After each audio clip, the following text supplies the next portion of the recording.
Dios les bendiga. Qué bueno es tenerlos en casa nuevamente. Rápidamente, hermanos, vamos a comenzar con nuestro estudio. Retomamos el estudio de la carta a los Filipenses. Y para eso quiero que vayamos al capítulo 1, versículo del 26 al 30. O 21 al 30, perdón, 21 al 30. Filipenses capítulo 1, 21 al 30. Lo leemos juntos. ¿Lo tienen, hermanos? Filipenses 1, 21 al 30. Dice así la palabra del Señor. Porque para mí el vivir es Cristo y el morir es ganancia. Okay.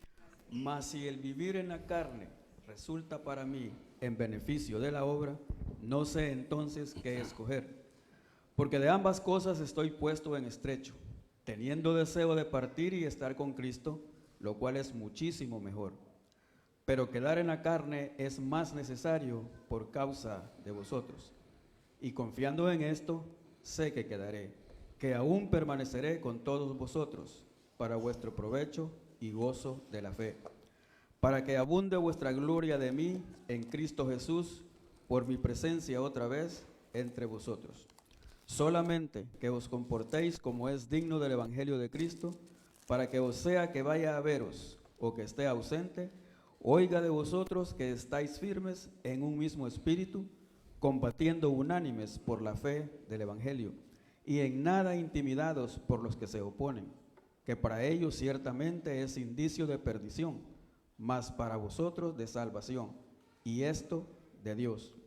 Porque a vosotros os es concedido a causa de Cristo, no solo que creáis en Él, sino también que padezcáis por Él, teniendo el mismo conflicto que habéis visto en mí, y ahora oís que hay en mí.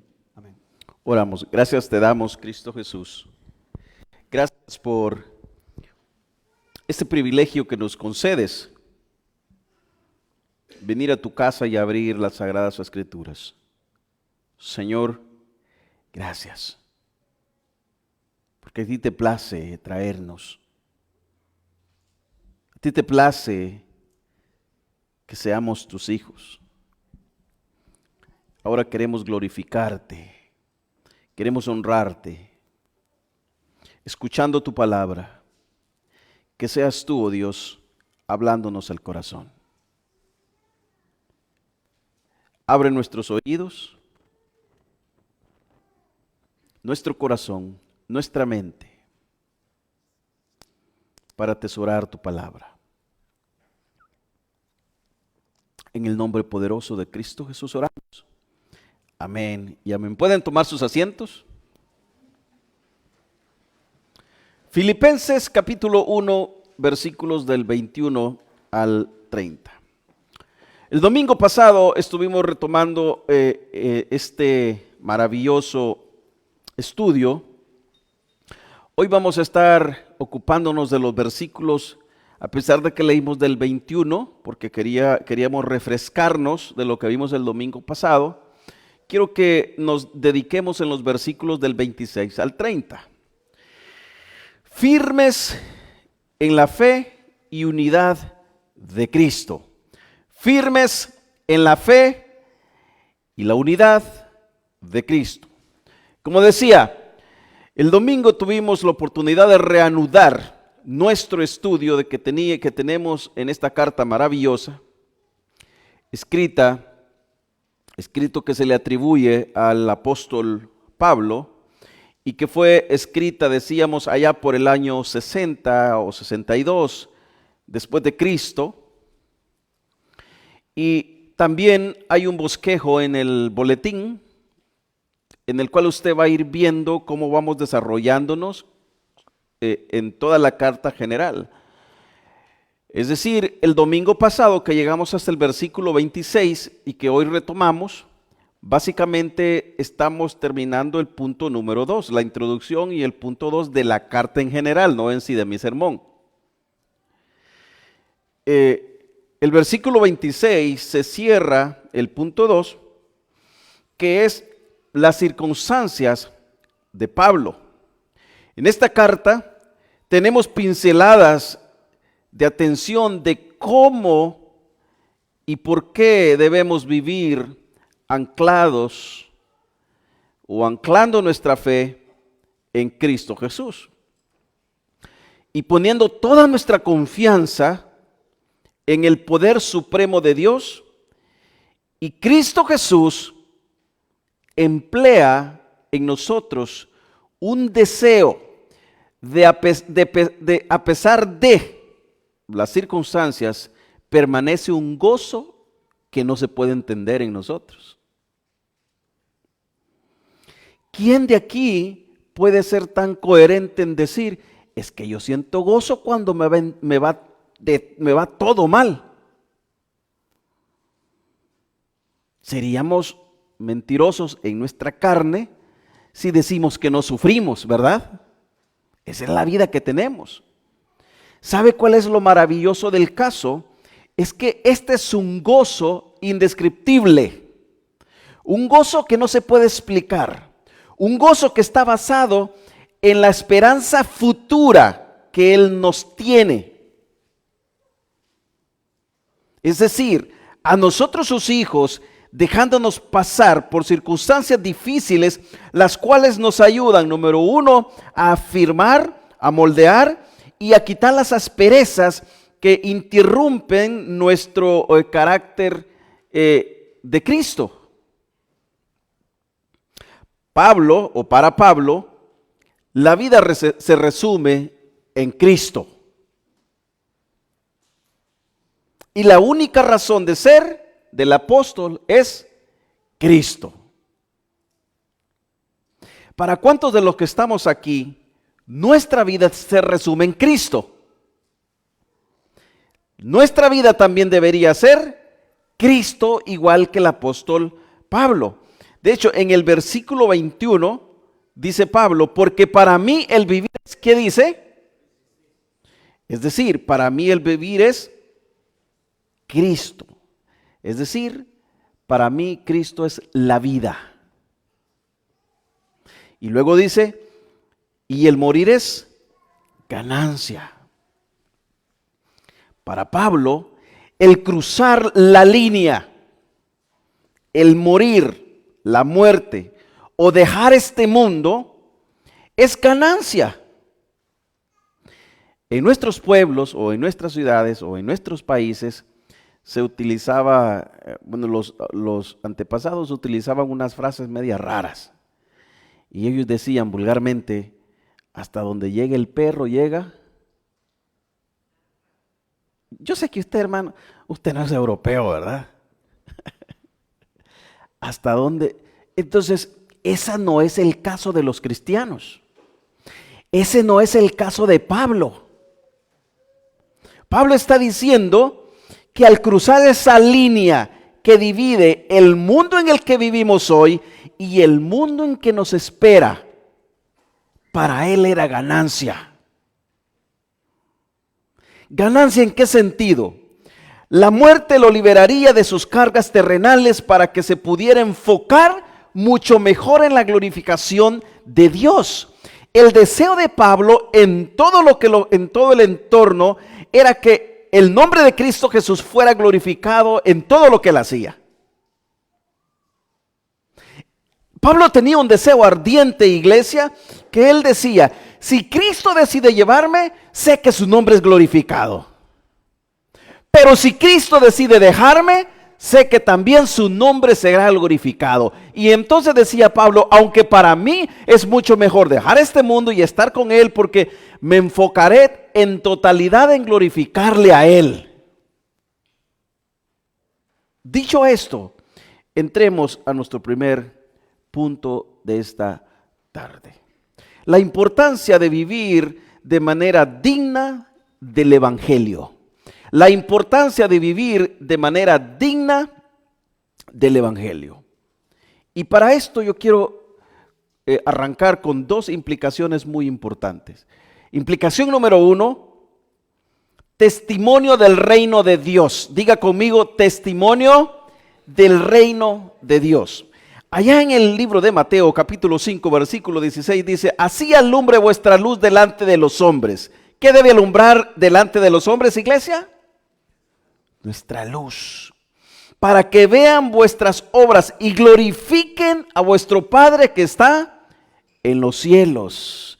Implicación número 1, testimonio del reino de Dios. Y la importancia de vivir de manera digna del Evangelio nos lleva a testificar del reino de Dios, y al testificar del reino de Dios, ¿qué va a suceder con el resto de los hombres? Van a glorificar al Dios Todopoderoso, a nuestro Padre, al Padre de los cielos. En 2 de Corintios capítulo 5 versículo 20 dice así: así que somos embajadores en el nombre de Cristo, como si Dios rogase por medio de nosotros. Os rogamos en nombre de Cristo Jesús, reconciliaos con Dios. ¿Qué hace un embajador en un país extranjero? Abogar por sus compatriotas, ¿verdad? Ayudarlos en todas las necesidades que tengan. ¿Qué hacemos nosotros en una tierra que no es nuestra? En un lugar donde dice su palabra que nuestra morada no es aquí, sino que está en el reino de los cielos. ¿Es así o no es así, iglesia? Tu morada y mi morada no está en este lugar. Está en el reino de los cielos. Entonces, como hijos de Dios, número 1, debemos darle una importancia suprema a vivir el Evangelio de una manera digna, que los demás puedan mirar en nosotros la gracia de Cristo, y de esa manera que ellos también glorifiquen el nombre de nuestro Señor, al cual nosotros glorificamos y nos gozamos en Él.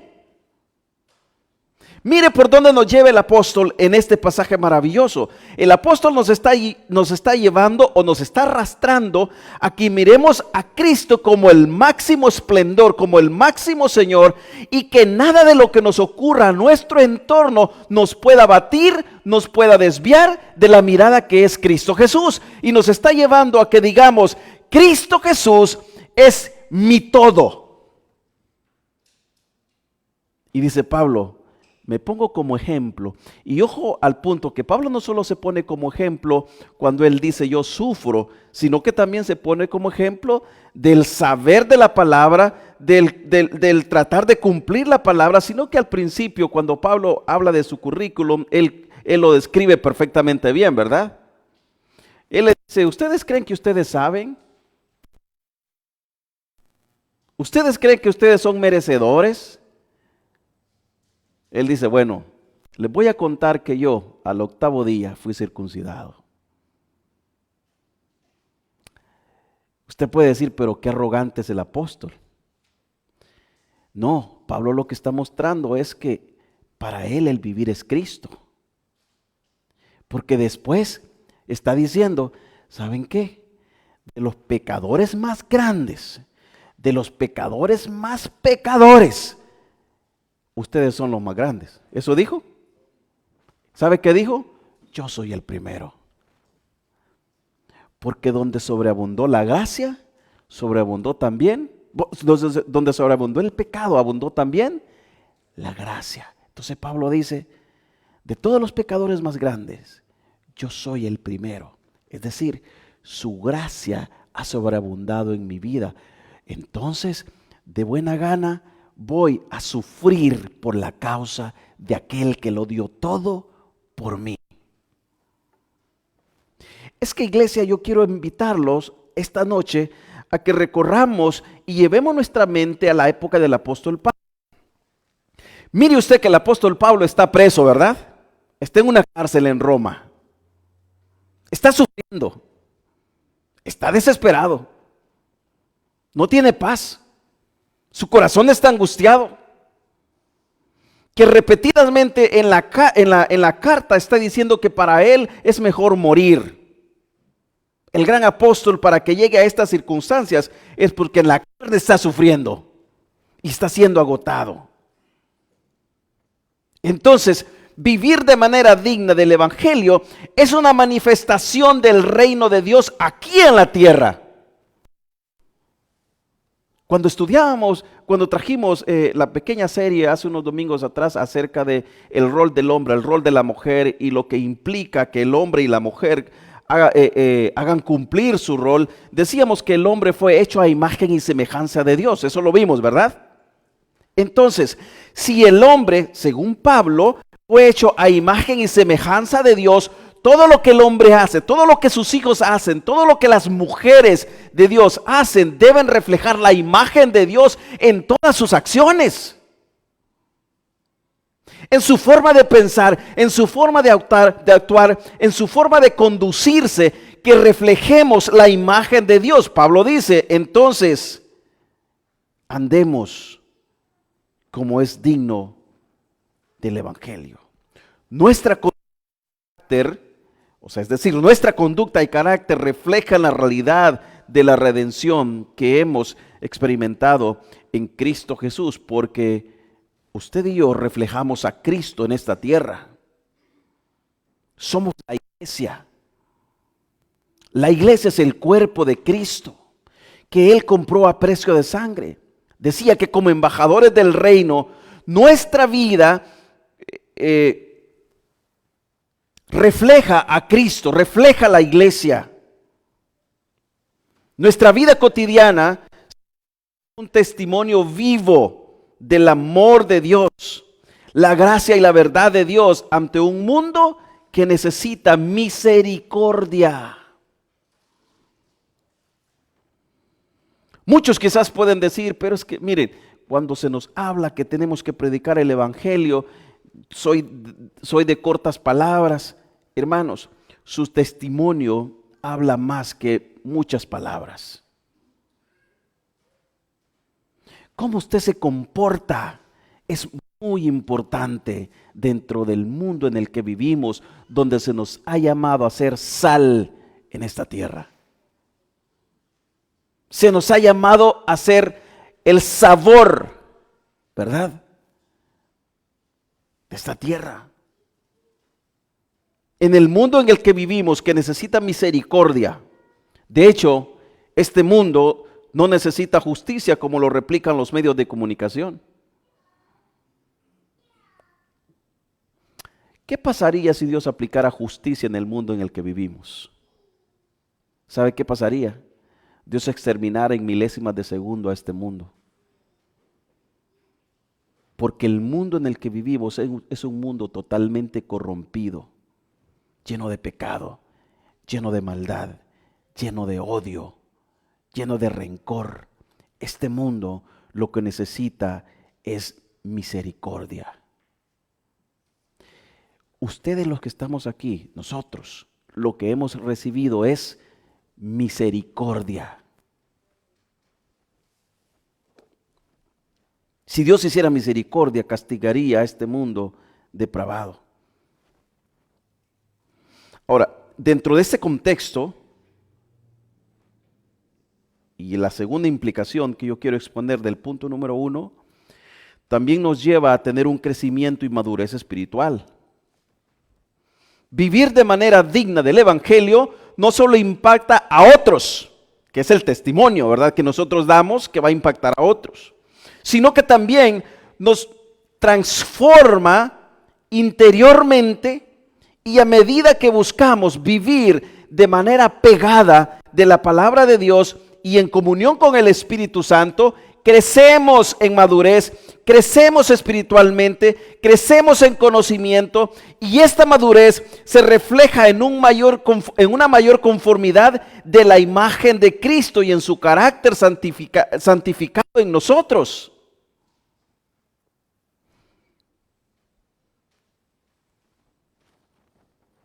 Carácter que debe ser expuesto para su gloria, no para la mía. Mira, yo hago mejor las cosas que mis hermanos. No, hacemos las cosas para Dios. Mira, yo me congrego más que mis hermanos. No, tú te congregas porque eres la iglesia de Cristo y debes hacerlo. Mira lo que hacemos, mira lo que hago. No, es tu deber que el mundo vea el carácter de Cristo en tu vida, y es mi deber que el mundo vea el carácter de Cristo en mi vida. La pregunta puede ser, ¿qué tan visible es la imagen de Cristo en nuestras vidas? Esa debe ser la pregunta, ¿verdad? ¿Qué tan visible ante el mundo es la imagen de Dios en mi vida? ¿O simplemente me ven como alguien más del montón, que dice ser cristiano, pero dice y no hace lo que dice? La tarea es, iglesia, que lo que decimos sea reflejado. Que lo que pienso, que lo que tengo, que mi fe la conozcan. ¿Sabe cómo lo dijo Pablo con voz al cuello? Yo no me avergüenzo del evangelio porque es poder de Dios. ¿Cuántos de aquí nos gozamos del hecho de ser cristianos? Deberíamos gozarnos. Punto número 2, la promesa de la unidad de Cristo. Pablo comienza con el versículo 27, haciendo resaltar la promesa de la unidad de Cristo. Mire lo que dice el versículo 27. Solamente que os comportéis como es digno del evangelio de Cristo, para que os sea que vaya a verlos o que esté ausente, oiga de vosotros que estáis firmes en un mismo espíritu. Firmes en un mismo espíritu. El versículo 27 resalta esa promesa de la unidad de Cristo. De hecho, Pablo introduce el tema de la unidad de Cristo en el versículo 27 y lo termina en el capítulo 2 y versículo 4. Y para esto, igual forma, quiero dejar dos implicaciones. Implicación número 1, la unidad refleja la naturaleza de Dios. Mire usted cómo lo lleva el apóstol Pablo. Cuando Pablo habla de la unidad, está pensando en el Padre, en el Hijo y el Espíritu Santo. Qué unidad más bella, qué ejemplo más grandioso. La promesa de la unidad refleja la naturaleza primeramente de Dios como trino, el Dios soberano. Así como el Padre, así como el Hijo y el Espíritu Santo son uno en esencia y en propósito, los creyentes, los hijos, la iglesia, estamos llamados a vivir en unidad los unos con los otros. En el Evangelio de Juan, capítulo 17, versículo 21 al 23, para que todos sean uno, como tú, la oración de Cristo, ¿verdad? Para que todos sean unos, como tú, oh Padre, en mí y yo en ti. Que también ellos sean uno en nosotros. ¿Cuántos hemos entendido esta oración de Cristo Jesús al Padre? ¿Sabe lo que está diciendo Cristo Jesús al Padre? Padre, que así como tú, el Espíritu y yo somos unos, en este específico momento está orando por los discípulos, pero lo aplicamos a nosotros, lo aplicamos a la iglesia. Podemos decir que la iglesia, compuesta por diferentes miembros, de diferentes nacionalidades, de diferentes lugares, de diferentes culturas, que ellos, Padre, también sean uno, así como tú y yo somos uno. Número 2, la unidad es el testimonio del poder del evangelio. La unidad refleja la transformación por medio del poder del evangelio en un mundo dividido por el pecado y la enemistad. La unidad entre personas de diferentes trasfondos, culturas y contextos sociales muestra el poder unificador y reconciliador de nuestro Señor y Salvador Jesucristo. Esta unidad es un testimonio viviente del amor de Dios que trae paz y restauración a las relaciones humanas rotas. Efesios capítulo 4, versículo 14. Porque Él mismo es nuestra paz.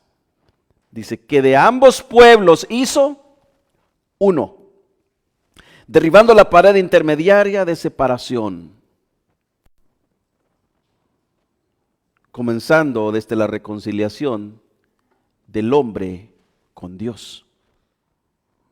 Ahí comienza todo. ¿Sabe que lo que Cristo hizo es comenzar su plan, valga la redundancia, desde el principio? El error más grande o la enfermedad más grande o la necesidad más grande de la humanidad es que ésta está separada de Dios, ¿verdad? Y dice su palabra que separado de mí, nada podéis hacer. Entonces, ¿por dónde comienza Dios a través de Cristo Jesús? Reconciliando al Padre a través de Cristo con el hombre. Una vez nos reconcilia, entonces podemos decir, porque Él mismo es nuestra paz, quien nos ha reconciliado con el Padre. Y una vez nos reconcilia con el Padre, hace que aquellos que han sido reconciliados con el Padre ya no estén enemistados entre ellos mismos, sino que esa pared que los divide, Él ahora la va a derribar para que de ambos pueblos podamos ser una sola iglesia que adora y exalta al Dios Todopoderoso, que es uno en tres. Y que así como ellos tres son uno, quiere que todos nosotros seamos uno como iglesia y Él como la cabeza. Siendo Él la cabeza y nosotros su cuerpo compuesto por diferentes miembros, Él quiere que le adoremos en unanimidad. Porque esa adoración va dirigida solamente a Él, a nadie más. A nadie más. Número 3. La perspectiva del sufrimiento por causa de Cristo. La perspectiva del sufrimiento por causa de Cristo. Muchos se cuestionan este específicamente punto. ¿Por qué estoy sufriendo si supuestamente hay un Dios de amor? ¿Verdad? Lo hemos escuchado muchas veces. Lo hemos escuchado cuando a seres queridos, pues se les ha ido un ser querido y ellos dicen, ¿dónde estás, Dios? ¿Sabe cuál es la respuesta a esta pregunta? Dios está en el mismo lugar cuando también su hijo estaba siendo crucificado. Cuando tuvo que voltear su rostro porque su hijo estaba cubierto de pecados, tus pecados y mis pecados. Cuando su hijo exclamó al cielo y dijo, Padre, ¿por qué me has abandonado? Ahí está Él en su trono. En ese mismo lugar, donde extiende sus brazos para que sus hijos corran a Él, corramos a Él, está Él cuando también nos cuestionamos, ¿dónde está Él? Ahí mismo.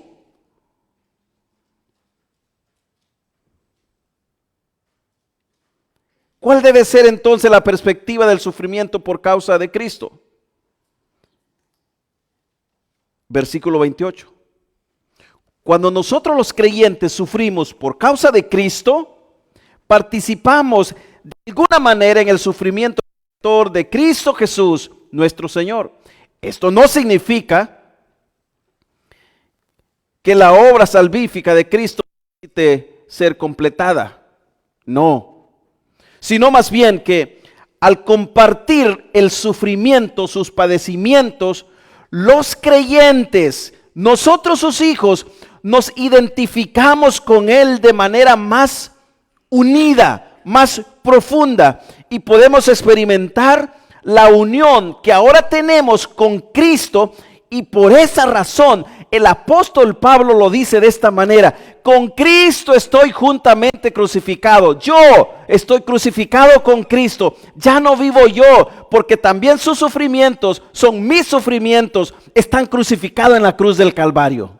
Mas Cristo vive en mí, dice el apóstol Pablo. De esa manera es que podemos anudar, podemos unir que nuestro sufrimiento también es partícipe con el sufrimiento redentor de Cristo Jesús, porque el apóstol Pablo dice: mis sufrimientos también están con Cristo en la cruz del Calvario. Ahí quedaron en la cruz. Y si mis sufrimientos, mi dolor, mi pecado está ahí, entonces todo lo que Jesús hizo en la cruz del Calvario, por gracia se me atribuye a mí. ¿Y sabe qué es lo que se me atribuye a mí? Lo que cantábamos al principio. Ya no hay más condenación para aquellos que estamos en Cristo Jesús. No hay más condenación. Porque lo que Cristo hizo fue pagar la deuda que tú y yo teníamos. Mire cómo lo va arrastrando Pablo a los filipenses. Les está diciendo: entiendan, comprendan, vivan coherentemente con la fe que profesan.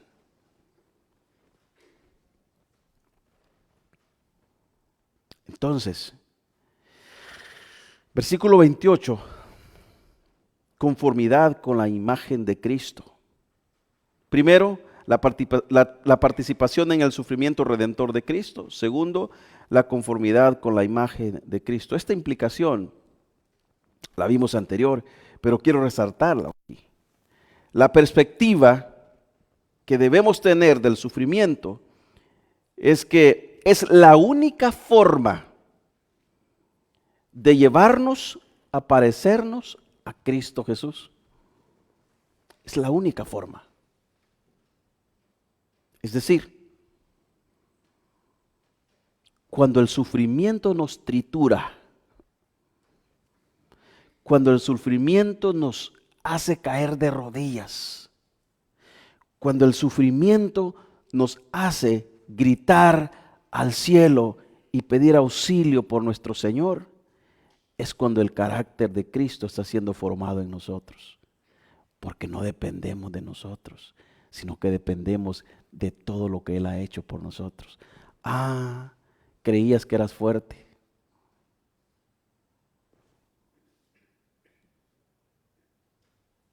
Debemos entender que lo que Cristo hizo es más que suficiente para lo que necesitamos. Pero no lo vamos a entender cuando queremos dar un paso nosotros.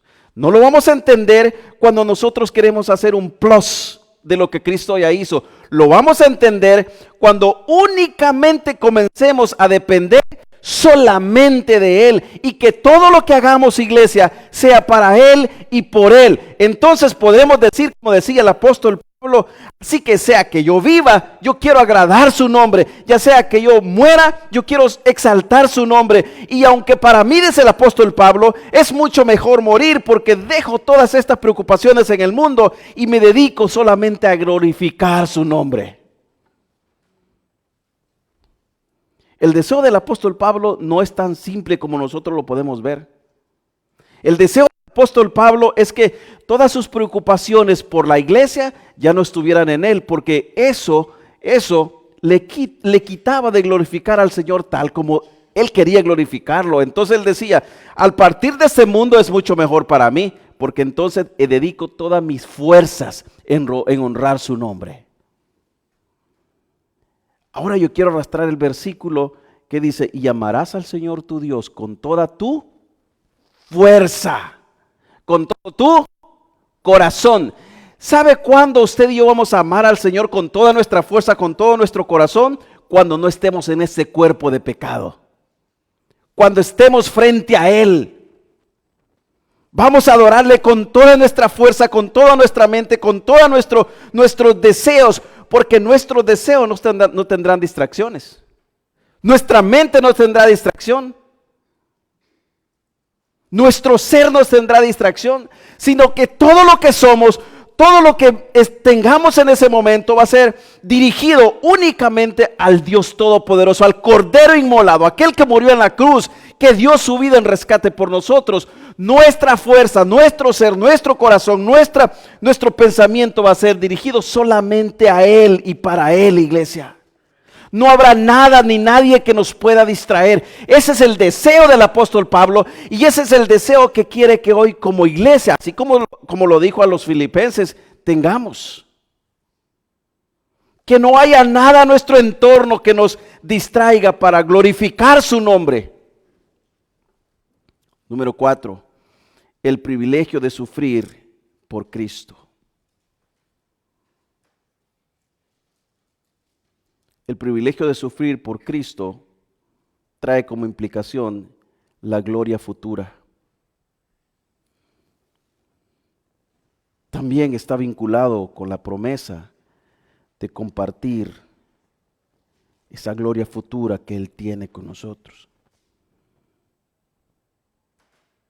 Aunque el sufrimiento pueda ser doloroso en el presente, los creyentes debemos tener la esperanza de que nuestras aflicciones no se comparan con la gloria venidera.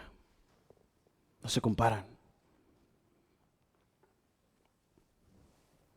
Yo quiero traer a colección las palabras del siervo Job.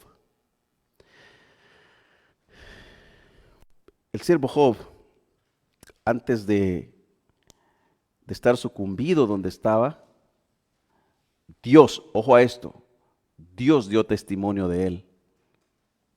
No la gente, Dios. Le dijo a Satanás, ¿de dónde vienes? De rondar la tierra, ¿verdad?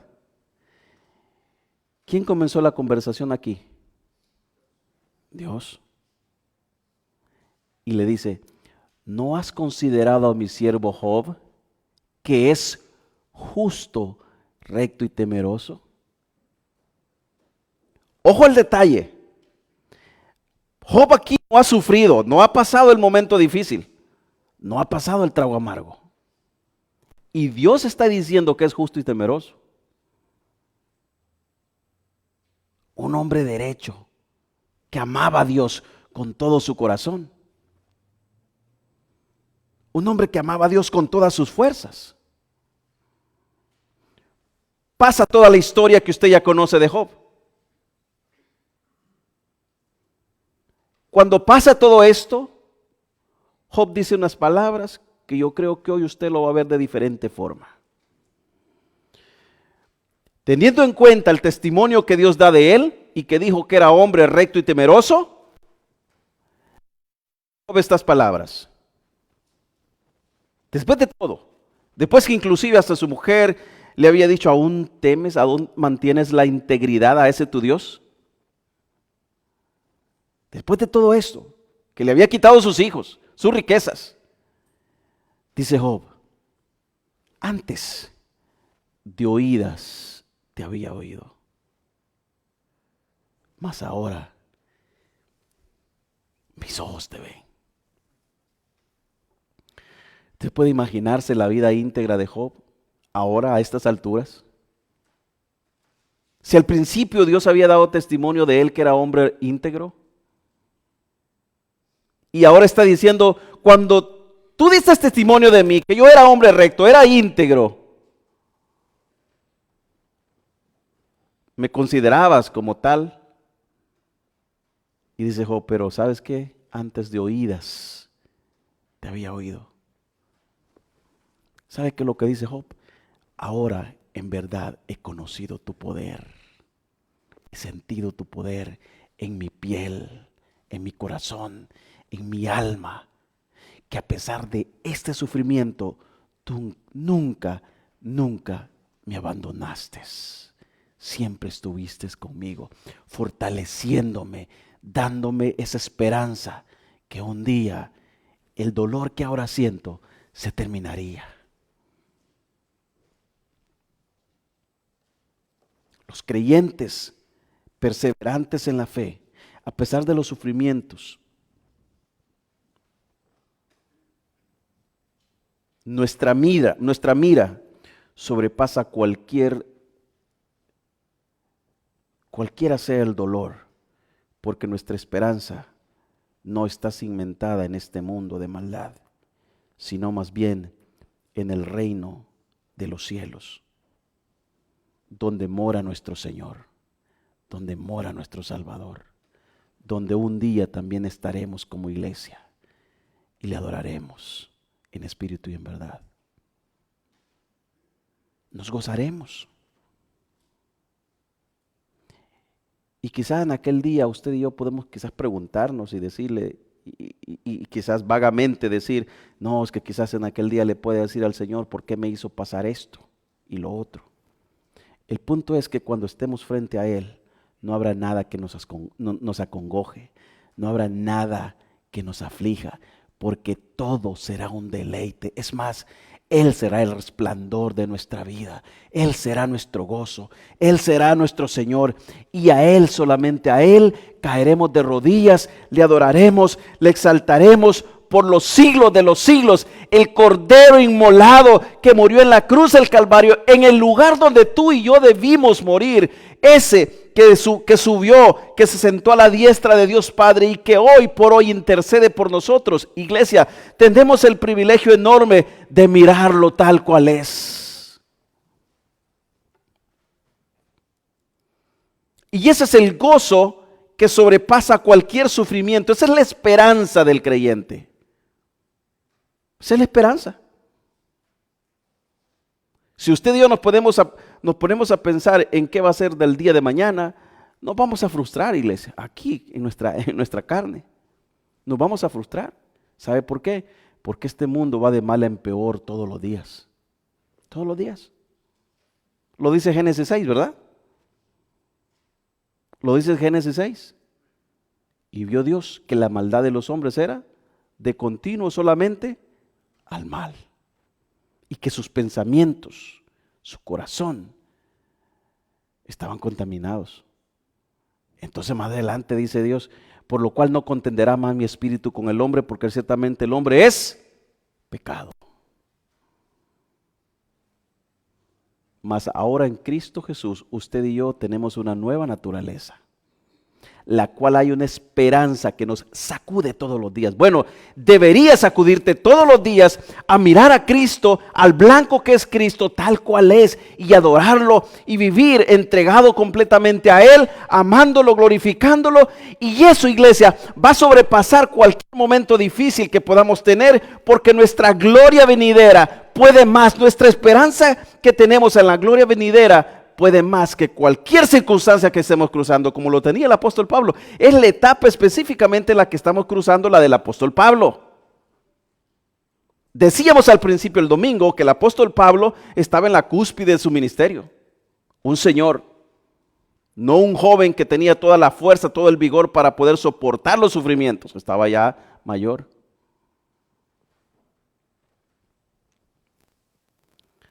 Y nunca se quejó. Fíjese que me llama mucho la atención y esto compunge mi corazón, porque la mayor queja que encontramos del apóstol Pablo en una de sus cartas es a uno de sus discípulos, que le dijo, y cuando puedas, ven a verme. Fue todo. Fue todo. Entonces Pablo nos está invitando, ahora sí, iglesia, a tener una vida coherente con lo que confesamos, con nuestra fe. Estos versículos señalan que el privilegio de creer en Cristo y padecer por Él es concedido a los creyentes como parte del plan redentor de Cristo. De hecho, es la forma en cómo Él nos pule para que llegamos a ser a la imagen y semejanza de su Hijo. Es la forma. Porque es necesario que pasemos por muchas tribulaciones. Pero ¿saben qué? La esperanza es esta, que aunque pasemos por el fuego no va a arder en nosotros. Aunque pasemos por las aguas, no nos vamos a negar, porque Él estará con nosotros. Y así como lo dijo con el profeta, y así como estuve ¿qué dijo Moisés? Estaré contigo, no te dejaré, ni te desampararé. Ahora lo digo para ustedes, iglesia, y para mí. Así como estuvo con todos los del antepasado, en el Antiguo Testamento, con los mártires, no hace mucho tiempo, después de Cristo Jesús, así como los fortaleció a ellos en los momentos difíciles, también de la misma forma no nos dejará a nosotros ni nos desamparará. Iglesia, ustedes, los que estamos aquí, los que hemos venido desde algunos años atrás, hemos visto cómo la mano de Dios en esta iglesia se ha movido y nos ha mantenido fiel hasta el día de hoy.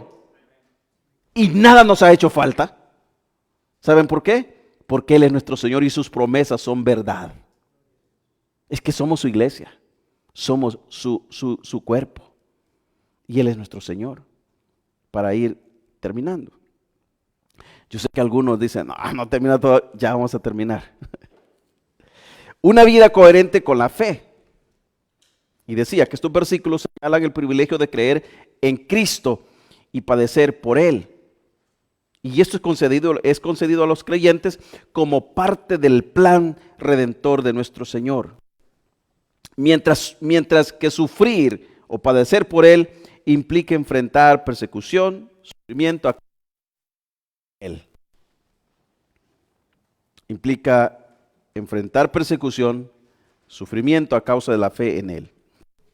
Y este sufrimiento es parte integral de la experiencia cristiana y refleja la identificación con Cristo en su muerte, y no solamente en su muerte, sino que también en su resurrección. Porque dice su palabra que así como Él resucitó, usted y yo también resucitaremos juntamente con Él, para estar con Él. Cuando Pablo les dice a los filipenses allá en el versículo 29, porque a vosotros os es concedido a causa de Cristo, no solo que creáis en Él, sino también que padezcáis por Él. Pablo les está diciendo, sean coherentes con su fe. Si siguen a Cristo, también tendrán padecimientos. Mire usted cómo lo dice el apóstol Pablo en 1 de Pedro 4:1. 1 de Pedro 4:1, si lo tiene por ahí, vayámonos. Los hermanos lo ponen también por ahí para que podamos leerlo. 1 de Pedro 4:1 dice, pues que Cristo ha padecido por vosotros en la carne, vosotros también, ¿qué dice iglesia? Armaos del mismo pensamiento. ¿Verdad que ese evangelio que se nos pintó en cierto momento, en que vengan a Cristo y que aquí todo será color de rosa, aquí le va a ir, no es lo que nos dice la Biblia? No es eso. Está diciendo que el evangelio verdadero es el evangelio de Cristo. Y si Cristo padeció, ¿qué debemos hacer nosotros? Preparar nuestra mente, nuestro ser, que así como Él padeció, usted y yo también vamos a padecer. ¿Qué implica ser coherentes con? Bueno, implica ser íntegros. Vivir de acuerdo con lo que creemos implica ser íntegros en todas nuestras acciones y decisiones, iglesia. Nuestro comportamiento público y privado debe reflejar los valores principales de la fe que confesamos.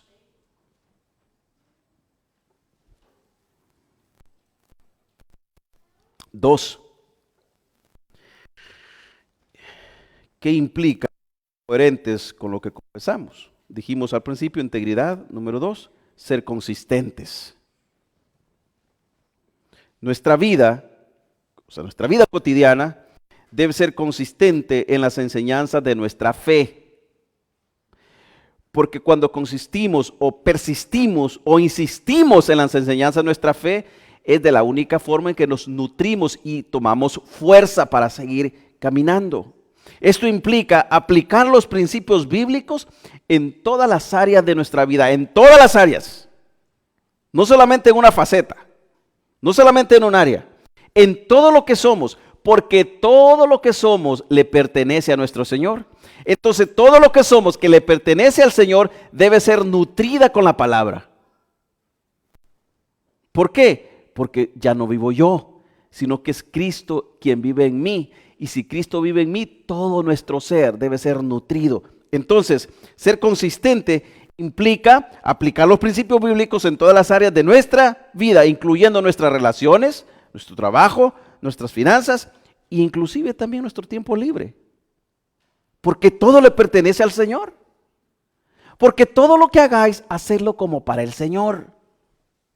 3. Y lo que decíamos al principio, el testimonio, iglesia. Una vida coherente con la fe es un testimonio poderoso del poder transformador del Evangelio. ¿Sabe cómo lo dice la palabra de Dios? Que usted y yo somos cartas leídas ante este mundo. Cartas leídas. Entonces, si ese testimonio no es coherente con lo que yo confieso, entonces estamos viviendo un evangelio equivocado. No estamos viviendo el evangelio que Cristo Jesús nos dejó. Y número 4, amor y compasión. Vivir de manera coherente implica amar a Dios sobre todas las cosas, ¿verdad? Que es el primer gran mandamiento. Amar a Dios sobre todas las cosas y a nuestro prójimo como a nosotros mismos. Esto se manifiesta en acciones concretas de amor, no en palabras meramente. Vuelvo y repito lo que Pablo está diciendo, que seamos coherentes, que no seamos solo palabras, sino que seamos coherentes, acciones concretas. Se manifiestan en esas acciones, tales como el perdonarnos los unos con los otros, el servicio los unos con los otros, el alentarnos los unos con los otros y sobre todas las cosas, seguir los fundamentos de la palabra los unos con los otros. Número 5. Y no así menos importante, humildad y arrepentimiento. Ojo a este último detalle que quiero traer. Hermanos, debemos ser conscientes de nuestros pecados. No le llamemos deficiencias.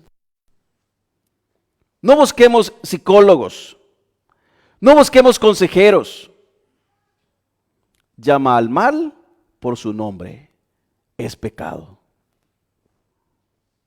Es pecado. Llamémoslos por su nombre. Y sobre todo, debemos estar dispuestos a arrepentirnos de tal pecado. A buscar la gracia de Dios, que es parte importante de nuestra vida cristiana. La humildad, iglesia, nos permite reconocer la total dependencia de Dios. Es decir, me hace morir a mi yo. Vuelvo y repito, Pablo dice, ya no vivo yo. Quien vive ahora en mí es Cristo. Pero la humildad me lleva a reconocer que ese quien vive ahora en mí es quien gobierna mi vida. Por lo tanto, yo voy a hacer lo que Cristo Jesús quiere que yo haga. Entonces la humildad nos permite reconocer la total dependencia de Dios y buscar su dirección en todas las áreas de nuestra vida. Dicho esto, termino diciendo, el que tenga oídos para oír, que oiga lo que la palabra de Dios nos quiere enseñar hoy. Vamos a orar. Gracias, Señor, te damos por tu evangelio, por tu palabra, por tu amor, por tu misericordia. Señor, gracias. Porque tu palabra leída, estudiada y escuchada, hoy queremos llevarla en nuestros corazones. Queremos que ella, Dios mío, haga rema en nuestras vidas, que transforme nuestro ser. En el nombre de Cristo Jesús, pedimos que salgamos siendo hacedores de esta palabra, no solamente oidores. Es decir, que sigamos siendo coherentes de lo que hemos aprendido, de lo que sabemos y de nuestra fe.